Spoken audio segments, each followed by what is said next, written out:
Oi, tudo bem? Esse é o BTC Money, seu programa de finanças pessoais e investimentos da BTC. Meu nome é Gustavo Habib, eu sou instrutor de Soft Skills e Marketing pela BTC e no episódio de hoje a gente vai falar sobre como montar a sua carteira de investimento e falar sobre alguns objetivos na hora de guardar seu rico dinheirinho. Né? Antes de começar, peço para você seguir nosso Instagram, @instabtcompany. E se você está ouvindo a gente pelo BTCcast ou vendo pelo YouTube, acompanha também o BTC Journal, nosso outro programa, onde a gente fala sobre resultados e notícias e estratégias de empresas. Mas vamos lá, aqui no BTC Money, esse é o 11º episódio, né? Eu tô com a agradável companhia dos meus dois parceiros de bancada caseira aqui, né? Então vamos lá, Rafael Lopes, instrutor de risco e performance do nosso curso de mercado financeiro, General Finance Program. Fala aí, Rafa, como é que estão as coisas? Fala pessoal, tudo bem? Bem-vindos. Prazer estar com vocês mais uma vez. Boa, muito bom. E também junto com a gente, Marco Palhares, instrutor de investimentos do General Business Program. E aí, Marquinho, tudo bem? Opa, tudo excelente, Habib. Muito obrigado, é uma honra participar desse 11º episódio aqui do BTC Money. Vamos que vamos. Bom, pessoal, vamos para cima. Esse tema é importante, né? A gente aí nas últimas semanas acompanhamos aí uma série de desesperos e oportunidades na bolsa de valores, o pessoal maluco, né? Tudo aquilo rolando, coronavírus, crise do petróleo. Mas vamos lá, a gente vai falar aqui sobre um tema que é alvo de perguntas de muitos alunos nossos, né? Bastante gente também nas redes sociais que acaba comentando. Já começo com um disclaimer que o Marquinho manda eu fazer, né? Que é aqui nenhuma recomendação de investimento, aqui é um bate-papo informal e se você quer uma recomendação, busque um profissional individualizado para trabalhar a sua carteira. A gente vai falar um pouco sobre isso, até acho que introduzindo no assunto, né, Rafa, é o seguinte, né? Você durante os estudos, né, do CFP e tal, e trabalhando com alocação de ativos, né, percebia que não dá para fazer a mesma carteira para todo mundo, né? Esse negócio de uma dica geral não funciona muito bem, né? E aí a gente tem que entender um pouco melhor sobre nosso perfil de investidor. Então, eu acredito que esse pode ser um primeiro tema aqui, né? Para montar sua carteira, o que é esse perfil de investidor, para que ele serve e como que a gente vai fazer uso dele, hein, Rafa? Legal. O perfil do investidor, ele traz para a gente a informação de qual o risco que aquele investidor está disposto a correr e deveria correr. Para que a gente determine o perfil, a gente leva em consideração duas coisas. Por um lado, aspectos psicológicos. Então, se é uma pessoa que tem mais predisposição a tomar risco, por exemplo, um cara que é empresário, naturalmente ele tem um perfil psicológico que é mais propenso a risco. Alguém que está num momento de vida, aí, talvez de aposentadoria, ou que tem um perfil que dedicou a vida profissional mais para uma carreira dentro de uma empresa, uma longa carreira, ou eventualmente uma carreira dentro do funcionalismo, tende a apresentar um perfil psicológico um pouco mais conservador. Então, o perfil psicológico é uma das variáveis que determinam o perfil. A outra variável que determina o perfil é a sua capacidade financeira. Por exemplo, o investidor que tem um orçamento muito apertado, ou seja, quase tudo que ele ganha é destinado ao pagamento de contas, né, e ao orçamento doméstico, com certeza não tem muita capacidade de tomar risco, né? Você não vai pegar o recurso que eventualmente ele tem investido ou que ele consegue investir todos os meses e construir uma carteira muito agressiva. Então, quando a gente mistura esses dois componentes, que são os aspectos psicológicos e as condições financeiras, a gente consegue determinar o perfil do investidor. E aí a gente define o perfil, né, em algumas classificações. A gente divide desde o mais conservador e aí a gente passa pelo moderado, arrojado, até chegar no investidor que tem um perfil mais agressivo. Esse perfil, esse investidor com um perfil mais agressivo, provavelmente vai ter uma parcela dele investida, por exemplo, em ativos de bolsa. O investidor mais conservador já vai ser aquele cara que vai ter dinheiro na poupança, num CDBDI, num Tesouro Selic, que são ativos mais conservadores. Então é Boa. isso. Oi? Fala aí, Rafa. Então é isso, é isso. Beleza, e aí a gente tem uma série de. Quando a gente fala dos perfis de investidor, né, muito possivelmente a gente imagina alguns tipos de investimentos ou classes de ativos, né, que a gente pode colocar, né? Então o Rafa mesmo comentou, né? Muitas vezes o investidor conservador vai deixar boa parte daquele dinheiro guardado, né, da sua carteira de investimentos, em investimentos muito conservadores. O Rafa colocou da poupança ou do CDB-DI, né? Então, você fala aí de um certificado de depósito bancário que tem a sua rentabilidade atrelada aos juros, né, a taxa de juros básica, né, muitas vezes 100% do CDI, né, acontece bastante, ou eventualmente outros títulos, né, e aí classes de ativos, se a gente fala disso, Marquinho, que outras classes a gente pode ter indo para o perfil mais conservador, hein? O que você imagina? Excelente, Habib. A gente tem alguns tipos de títulos, tá? Principalmente como o Rafa falou, o CDBDI, né? Que é um CDB, um certificado de depósito bancário pós-fixado, ou seja, todo dia ele vai dar a remuneração que o CDI colocou, né? Um percentual desse número. Mas antes de falar sobre outros tipos de ativos que tem, é importante falar assim, como que eu sei qual que é o meu ativo, né? Então, eu tô indo lá investir. Eu sou um cara mais agressivo, eu sou um cara mais conservador, né? É, bom, nesse parâmetro, né, entre o cara mais conservador e o cara mais agressivo, o cara mais conservador seria aquele cara que, por exemplo, depositou R$ 1.000 no banco, esse R$ 1.000 se tornou 999, cara, o cara tá chorando em posição fetal, pedindo pela mãe, né? E o cara mais arrojado, né, o cara mais agressivo, seria o cara que, cara, pega dinheiro emprestado para investir em Bitcoin. E aí a gente tem que se encontrar ali no meio do caminho entre quem a gente é e qual o nosso perfil, né, nossa sucessão, nossa suscetibilidade ao risco, né? O lado positivo, gente, é quando você vai abrir uma conta numa corretora, a corretora faz algumas perguntas para você para determinar ali mais ou menos qual que é o seu perfil de risco e até te recomendar esses ativos, essas classes de ativos. Mas, Habib, voltando à sua pergunta, além da poupança, CDB pós-fixado, a gente tem os títulos públicos, tá? O Tesouro Selic é um título que rentabiliza todo dia o que rendeu a Selic. Além disso, a gente tem algumas letras de crédito, então duas muito utilizadas no Brasil hoje são a LCI e a LCA, né, letras de crédito imobiliário e letras de crédito agrícola, muito porque muitas delas têm essa rentabilidade fixa, né, ou seja, e sendo pós-fixada, a gente não tem como perder dinheiro, a não ser que a taxa de juros seja negativa. A gente tem também letras financeiras e até fundos, tá? Fundos DI, que acompanham aí esses ativos de pouco risco. Boa, e aí a gente começa a partir para ativos que tem um pouco mais de risco. E aí, Rafa, passo a bola para você de novo, né? O Marquinho falou do perfil, né? Achei interessante. Imaginei a pessoa que pega dinheiro emprestado para colocar em Bitcoin, isso seria muito doido, pelo menos ao meu perfil, né? E eu fiz o meu perfil de investidor nas corretoras, né? E sempre deu agressivo, mas vou te falar que eu nunca pensei nessa hipótese, então talvez tenha um nível ainda mais agressivo que o meu aí, né? Isso pode acontecer também, né? Enfim. Mas, Rafa, vamos lá, né? O Marquinho já deu a bola aí dos títulos de algumas classes de ativos que são um pouco mais conservadoras, né? Com um pouco menos de risco, né? E aí a gente passa para outras classes com um pouco mais de risco. O que você coloca aí nesse bolsão aí, Rafa? A hora que a gente está migrando para classes com um pouco mais de risco, aí a gente já parte para classes mais arrojadas, vamos dizer assim. Então, uma dessas classes é a classe que a gente chama de fundos multimercado long and short. Aí o nosso ouvinte deve perguntar, pô, mas o que é esse tal de multimercado long and short, né?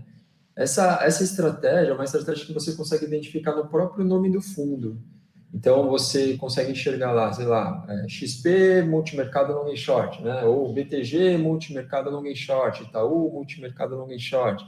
Então, essa é, por exemplo, uma classe de ativo que tem um pouco mais de risco. Para aquele ouvinte que não é tão familiarizado, seria importante o apoio, né, de um profissional de mercado para estar orientando como fazer a alocação desse tipo de classe. Tá? Outro tipo de classe, os fundos multimercado macro, que são os hedge funds brasileiros.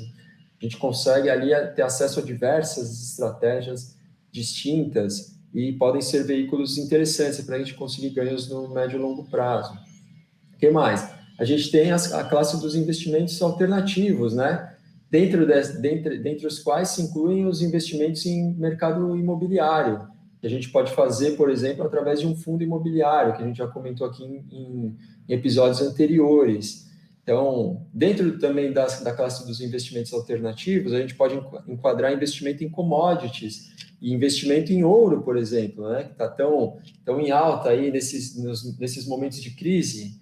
Os bancos centrais, inclusive, está tanta crise que os bancos centrais estão vendendo ouro. Você já viu isso? Em crise, o ouro cair de cotação, pelo amor de Deus. Aliás, até o Banco Central vendendo ouro e investidor vendendo treasury, vendendo título público americano para pagar prejuízo que está tomando na bolsa, hein? Que beleza. Que mais? Vamos Crise lá, com outros tudo, hein? investimentos. Como é que é? Crise com tudo, Rafa. Meu Deus, crise com C maiúsculo, né? Crise para adulto mesmo. Haja estômago.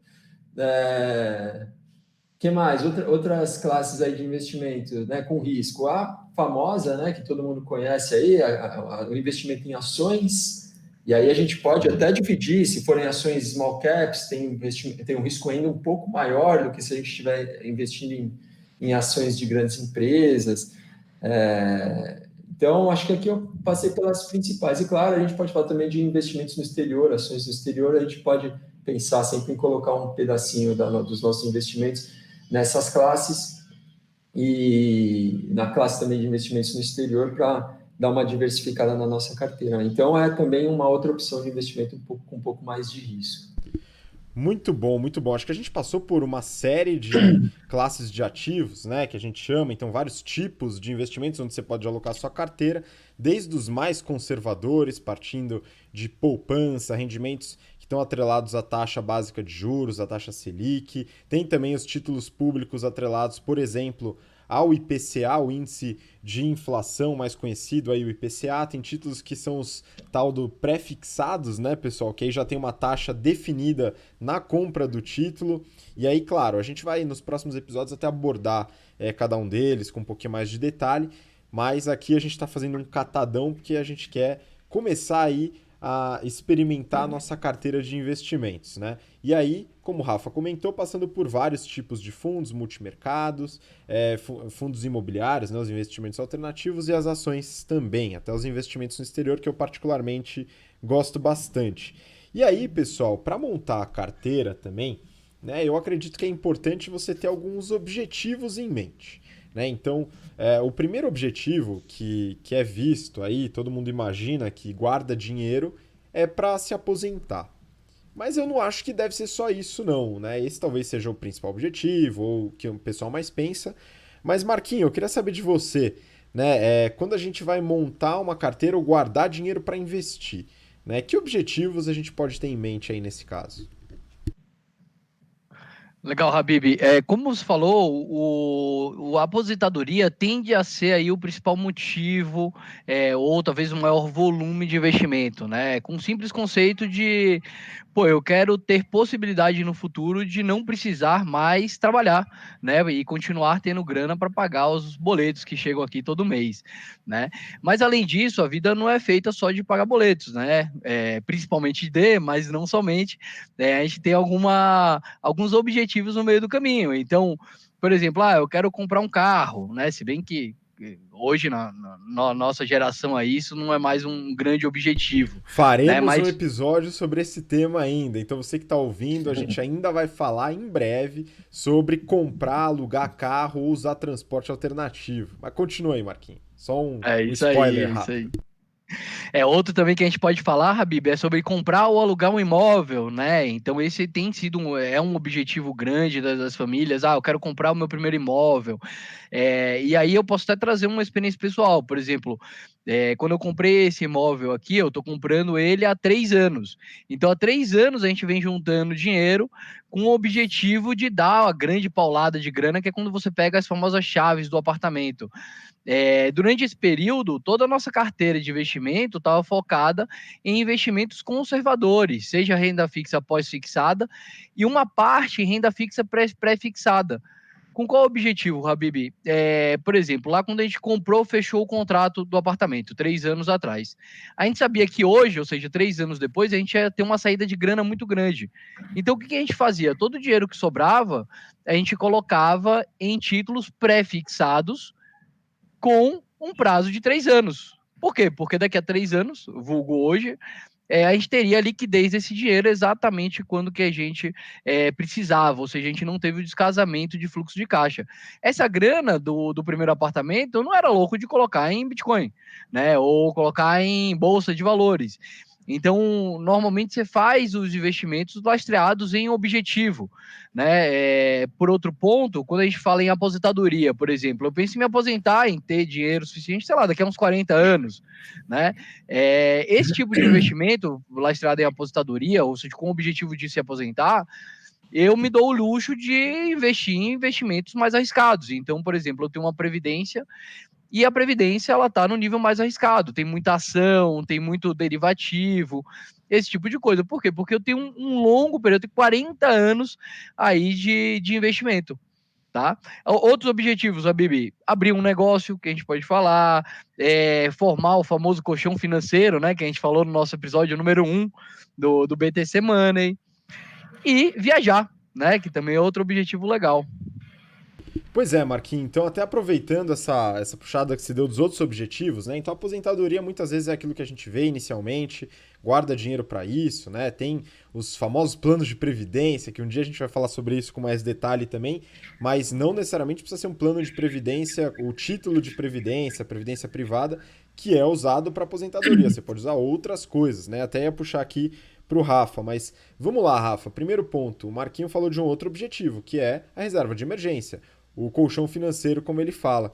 Né? A gente falou sobre isso no primeiro episódio, mas é um objetivo. Né? E aí, a gente pode colocar nos fundos multimercado, né? Como é que funciona isso? A gente deve separar as classes de ativos por objetivos?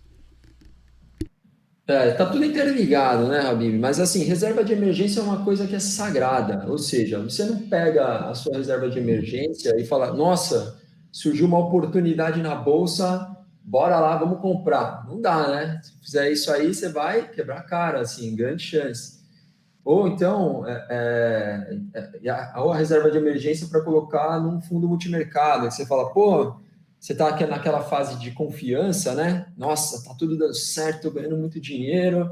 E aí que mora o perigo, né? Aí que o cara quebra a cara, né? Porque aí ele perde a disciplina e fala, tá tudo dando certo, vou tirar dinheiro então da minha reserva de emergência para alocar em ação ou num fundo multimercado.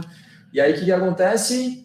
O mercado vira na semana que vem, e aí você toma um prejuízo e não consegue repor a sua reserva de emergência. Então, reserva de emergência é sim um dinheiro que tem que ficar separado, como a gente comentou, tem aquela regrinha de bolsa, que normalmente a gente pensa aí, não é uma das 6 meses da renda líquida aí de reserva, né, para poupar, e aquele recurso você não mexe, ele está lá para isso, como o próprio nome diz, é a reserva de emergência, um colchão de proteção. Boa. Cara, e uma experiência pessoal, né? Então, esse ano, 2020, é um ano fortíssimo de saída de caixa, né? No meu caso. Então, cara, juntou reforma do apartamento, casamento e lua de mel. O negócio tá treta, né? Eu fico pensando, bom, e se eu tivesse colocado essa grana em bolsa, né? Talvez eu tivesse algum problema, né? Porque legal, o Ibovespa. Oi, Rafa. Talvez você tivesse que adiar aí a festa. Pois é, né? Ia ter que trazer aqui a lua de mel talvez para um lugar um pouquinho mais perto, né? A festa talvez não tivesse muita bebida, tudo aquele negócio, né? Ia ter que dar uma adaptada. O Mas, casamento você faz um churrascão, né? E a lua de mel é em Praia Grande. Porra. pois é, Rafa, mas é isso mesmo, cara, não ia ter jeito. Mas é importante, né? Eu acho que isso traz luz, né? Pô, o dinheiro que você guarda, é importante que você tenha um horizonte dos objetivos para saber, principalmente quando vai ser a hora do desembolso. Né? Tudo bem que hoje em dia, o pessoal que gosta de assistir os influenciadores financeiros aí, todo mundo quer só alugar casa, ninguém quer comprar, ninguém quer casar, ninguém quer fazer nada, né? Só quer juntar dinheiro, é o único objetivo. Eu tenho alguns objetivos diferentes, e aí nesse caso é importante fazer uma alocação responsável. Acho que o principal ponto, a gente estava conversando antes de gravar, é você ter completa noção, né? Um planejamento de entrada e saída. Né? E aí você consegue planejar com mais facilidade. Então, eu no caso tinha não foi tão antecipado esse planejamento do casamento, lua de mel, etc., mas teve cerca aí de um ano e alguma coisa para planejar. Então, nesse tempo, eu sei que o dispêndio vai ser grande num tempo próximo. Dessa forma, pode ser mais prudente colocar em títulos mais conservadores, né, para esse tipo de coisa. Então, um objetivo pode ser esse, né? Casar pode ser um objetivo, mudar, como o Marquinho comentou, né? Comprar um apartamento pode ser um objetivo, a reserva de emergência é um objetivo, ou colchão financeiro, a aposentadoria é um objetivo, né? E tem vários objetivos. Viagem, por exemplo. Marquinho, aí eu queria que você compartilhasse aí, que eu sei que você tem um caso curioso aí de guardar dinheiro para viagem. Conta aí.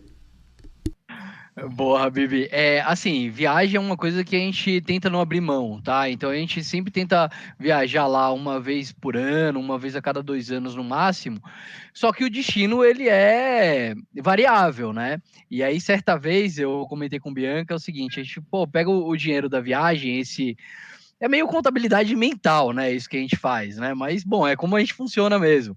Então a gente pegava esse fundo dessa viagem e aí eu convenci ela a investir em Bitcoin com o seguinte propósito. Falei, amor, a viagem a gente vai fazer. Mas é o seguinte, se o Bitcoin cair pra caramba, pô, a gente pega o carro com o Sr. Gauss, com o nosso cachorro, e a gente vai pra Praia Grande. Se o Bitcoin subir da maneira que a gente pensa, aí a gente faz uma viagem internacional. A gente acabou indo para Bolívia, né? Então a gente tem esse... a gente conseguiu dar um pouquinho mais de risco, Rafa, à nossa carteira, com essa desculpa, né, lá entre aspas. Mas normalmente, Habib, quando a gente faz um planejamento para viagem, por exemplo, quero viajar lá para Nova York, como o Rafa estava lá 2, 3 semanas atrás. Cara, se eu sei que eu quero ir para os Estados Unidos, o que eu vou fazer? Eu já vou alocando grana na moeda daquele país. Então, eu posso, por exemplo, alocar 100% do dinheiro focado nessa viagem em dólar, né? Pô, isso é interessante, cara. E você define, né? A questão do Bitcoin é interessante que você flexibilizou seu objetivo. A gente pode ir pra Praia Grande, pode ir pra Bolívia. Beleza. E se subisse mais ali, pegava e ia pra Singapura, curtia lá aquela piscina infinita, né? Que todo mundo tira foto naquele lugar. Deve ser tipo um piscinão de Ramos gourmet, né? Mas enfim, né, ainda vou conhecer um dia, né? Tenho vontade de conhecer Singapura. Mas é interessante essa alocação, né? E aí, Rafa, também tem outros objetivos, mas falando agora de aposentadoria, que é muito, vamos dizer, para grande parte dos profissionais que fazem alocação de ativos, é o grande objetivo daquela carteira. E aí, quando a gente fala de aposentadoria, Rafa, como que a gente pode balancear essa carteira mais ou menos, né? Tudo, o conservador, se o perfil for conservador, coloca tudo em ação, espera que o negócio valorize, como é que é essa dinâmica? O risco da carteira sempre tem que respeitar o perfil do investidor, então não tem que inventar. Tá? Mas eu queria ganhar mais. Não, cara, não é por aí. Né? Então, o que vai determinar o nível de risco da carteira é o perfil do investidor e, por consequência, esse risco vai determinar também um retorno esperado, porque existe aquele trade-off que a gente conhece, né? Quanto mais risco, maior o retorno esperado, ainda que você não consiga atingi-lo, né? Mas se você está colocando mais risco, a contrapartida é o maior retorno esperado. Então, quando você monta a carteira de investimentos, dado aquele retorno esperado, você vai conseguir atingir um determinado nível de aposentadoria lá na frente. Vamos supor, eu vou querer resgatar da minha carteira de investimentos R$ 5.000 por mês no período de aposentadoria. Ok. Mas se aquela rentabilidade não for suficiente para isso, qual é a alternativa? Aumentar o risco? Já disse que não.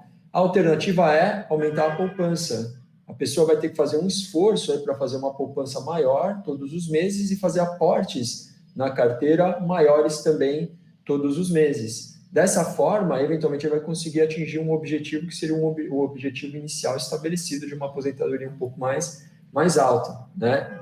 Então, a gente sempre tem que pensar nessas coisas, né? Um balanceamento entre a taxa de retorno que a gente está gerando, e aí você constrói uma carteira visando, né, esse retorno com risco controlado, e por outro lado, você sempre tem que fazer um esforço grande aí de poupar para conseguir o maior benefício possível lá no futuro. E aí entra também aquela relação, né, que a gente comentou aqui, que é de um esforço no momento presente para conseguir um benefício maior lá na frente. Então, você fala, vou ter que abrir mão de algumas coisas aqui, né, no momento presente. Sim, vai ter que abrir mão, mas por quê? Porque lá na frente você vai conseguir uma contrapartida, um benefício maior, ou seja, você vai conseguir a recompensa por esse sacrifício, por essa disciplina que você está adotando agora. Muito bom, Rafa. Não é importante, né, a gente ter essa luz, porque, até como o Marquinho falou, né? As corretoras fazem aquele questionário de perfil de investimento e fazem uma sugestão. Sempre, qualquer corretora que você for abrir uma conta vai ter esse perfil e a corretora vai fazer provavelmente vai te dar mais ou menos uma carteira de acordo com o seu perfil, que é o que o Rafa falou, né? A gente deve montar a carteira, principalmente voltada para aposentadoria, baseado no nosso perfil e não alterar o perfil por uma busca de uma rentabilidade, mas alterar a poupança, né? Economizar um pouco, deixar de gastar algumas coisas para poder guardar mais, né? E muitas vezes, né, esse perfil dito pelas corretoras, né, ele é simplificado. Então, para algumas pessoas que querem dar um gás nisso, às vezes vale a pena contratar um profissional, uma pessoa que é certificada CFP, por exemplo, consultores financeiros, etc., para poder te ajudar nessa alocação, né, trabalhando bem seus objetivos, como muito bem o Marquinho falou. E aí tem um último ponto que eu queria falar com vocês aqui, falando até de objetivo, que eu não sei se o Marco comentou no episódio, mas a gente falou pelo menos antes de começar, né? A gente falou de reserva de emergência, o colchão financeiro, falou de aposentadoria, viagem, comprar um veículo, comprar um apartamento e empreender. Empreender é um objetivo de algumas pessoas. A gente tem vários alunos em turmas dos nossos cursos que têm interesse em empreender no curto, médio ou longo prazo. E aí, muitas vezes, é necessário um capital inicial para você empreender, né? Seja abrindo uma franquia, seja desenvolvendo uma marca própria, seja trabalhando com tecnologia, criando uma startup, um aplicativo, o que quer que seja, né? E aí, nesse caso, é importante guardar essa grana e saber exatamente que a gente tinha falado do dispêndio, né, pessoal? Então, acho que, falando de objetivos, a gente cobriu bem aqui nesse episódio o que seriam objetivos de empreender. E eu imagino que a gente pode abordar um pouco mais esses objetivos até nos próximos episódios, né? Mas eu queria saber se vocês têm algum comentário ou falar alguma coisa a mais sobre essa parte inicial de montagem de carteira, né? Marquinhos, tem alguma coisa aí para complementar? A Bibi, só complementando a parte de empreender, né? Então, normalmente o empreendedor, aquele cara que tá com não só parte do seu dinheiro focado no business, mas também principalmente o seu principal ativo, né? Que é o seu tempo, sua capacidade de gerar renda para essa empresa, normalmente o resto da grana, né? Os investimentos, a parte de capital, eu alocaria, por exemplo, uma coisa muito mais segura, né? Então, às vezes, o cara é muito agressivo, só que grande parte dos ativos dele já está no próprio business dele, né?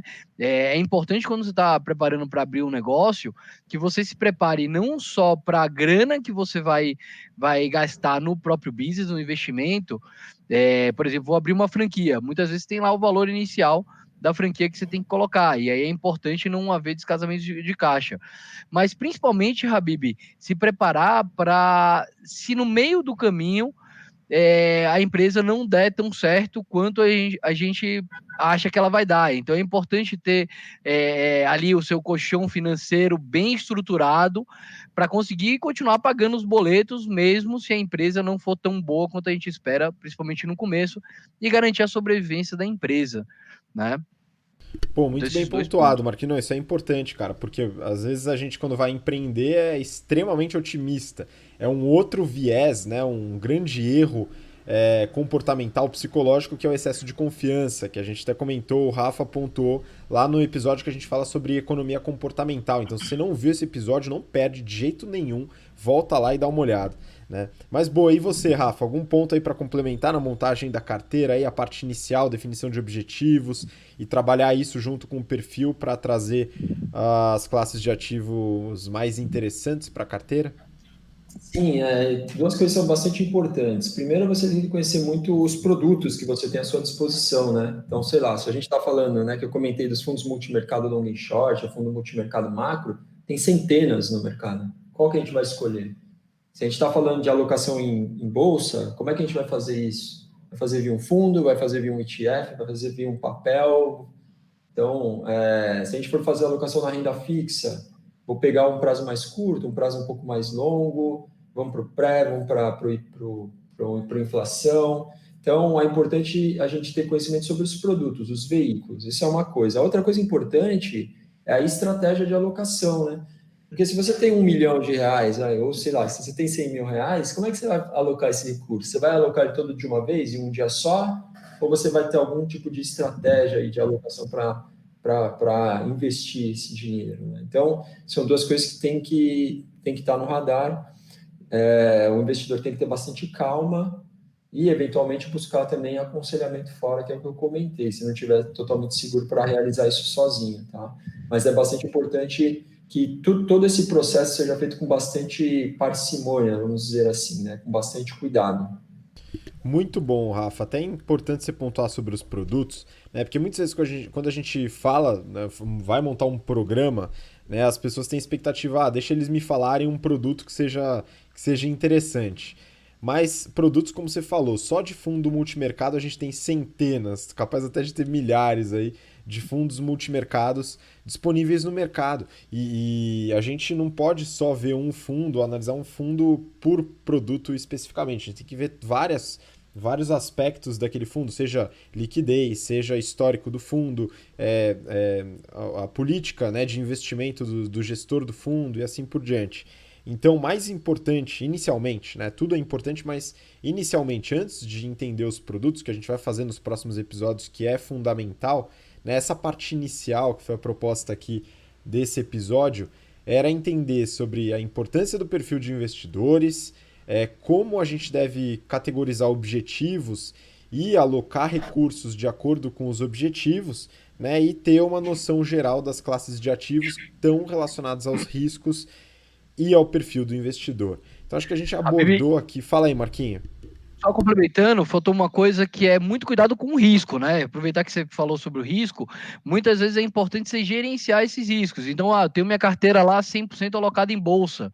Cara, compra algumas opções de venda ali, porque se a bolsa desabar, você tem ali um outro ativo que vai garantir a continuidade da sua sobrevivência, né? E aí a gente pode falar sobre isso mais para frente. Desculpa interromper. Não, mas é importante, cara. É importante você lançar esse ponto e com certeza a gente deve trabalhar isso em outro episódio, inclusive a área aí de especialização do Rafa aí, que ministra a parte de risco e performance de carteiras aí no General Finance Program, né? Diluir esse risco é uma estratégia também que a gente deve utilizar e pensar nisso, bem pontuado. Mas eu acho que por aqui a gente consegue já, né, nesse episódio, já abordar bastante desse aspecto inicial e acho que tem discussões muito ricas aí para frente, tá, pessoal? Então, bom, queria agradecer a participação de vocês. Mandem aí sua despedida, seu recado final. Rafa, por favor. Pessoal, espero que tenham gostado. Até o próximo episódio. Um abraço. Valeu, Rafa, Marquinho, muito obrigado. É isso aí, pessoal. Obrigado por terem ouvido, assistido até aqui. Até o próximo BTC Money. Pessoal, muito obrigado. Obrigado você que ouviu a gente até agora, pela paciência, pelo interesse. A gente vai continuar falando sobre montagem de carteira e produtos e classes de ativos nos próximos episódios, fora outros temas relacionados a finanças pessoais. Então não perca, toda segunda-feira, meio-dia, isso daqui vai ao ar e fica eternamente aí para você, ou pelo menos até os canais de distribuição que a gente coloca os episódios sobreviverem, né? A gente espera por isso. Muito obrigado por acompanhar, a gente se vê na próxima semana. Um grande abraço, até lá, tchau, tchau.